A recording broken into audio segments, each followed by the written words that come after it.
Hi, welcome to Spicy Inspirations. Today's inspiration is Thanksgiving, so we're gonna do a jerk turkey. Okay, so this is the turkey. Do not rinse the brine off. Rinsing the brine is gonna reverse the effects of having all the moisture and everything in the flavors locked in. I soaked my turkey into a wet brine for like 2 days. I like to use a wet brine because you can get really creative with it by adding in different herbs and spices. Like this one has thyme, lime, lemons, oranges, salt, cane sugar, and a couple other things.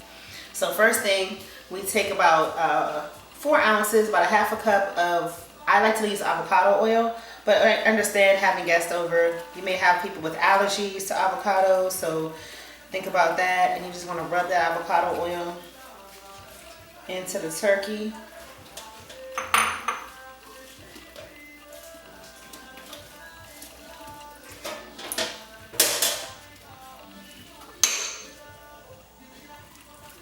Really rub that in.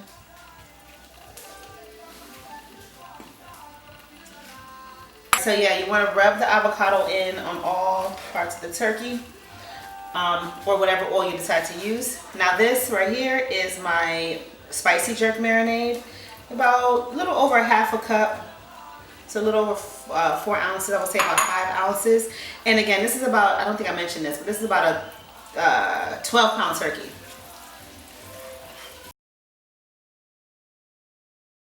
And you want to rub it in,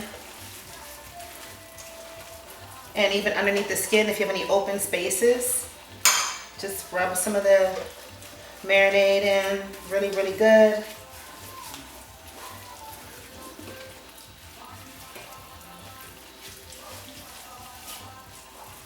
Again, get inside the turkey, get all up in there.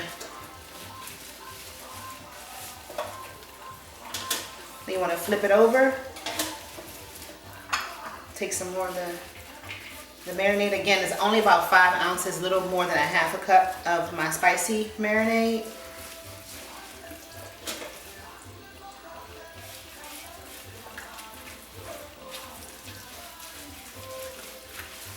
And the marinade you can purchase on my website.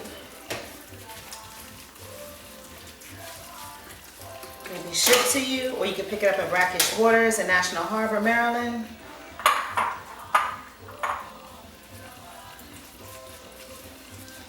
And you really just want to make sure that every part of the turkey is covered in spices, in goodness, and flavor, so that when you cut into it, you will have flavor underneath the skin as well as on top of the skin.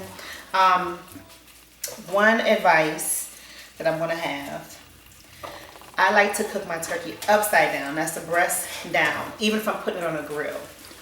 I like to cook it upside down. If I'm putting it on the grill to smoke it, I'll put it in another shallow pan and still put the turkey upside down and just put it in the grill and let it do its thing for however long. This one, as you can see, is in a roasting pan, so it's definitely going in the oven.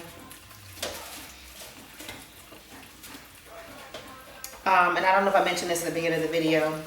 I like to spray my ovens with a non-stick cooking spray just so that it makes it easier to clean up later on.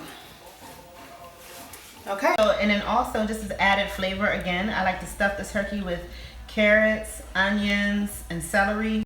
Turn the turkey upside down to allow all the juices and the fat that naturally come from the dark meat to seep down into the breast, therefore creating a very juicy, flavorful turkey. I also tied the legs together so that way all the juices can be locked in. And we're going to put it in the oven. I'm going to do it at 400 degrees for about 20 minutes to create a nice crust on the thigh. Then I'm going to turn it down to 375 and let it do its thing.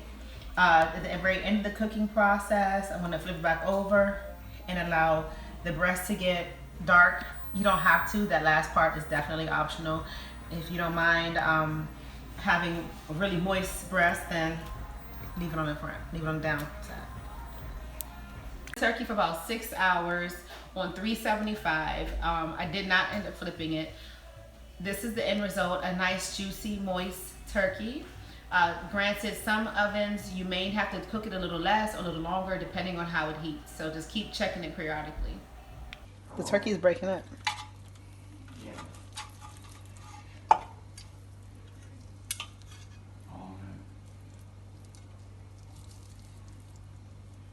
Look how easy that was. Perfect, juicy turkey ready for Thanksgiving.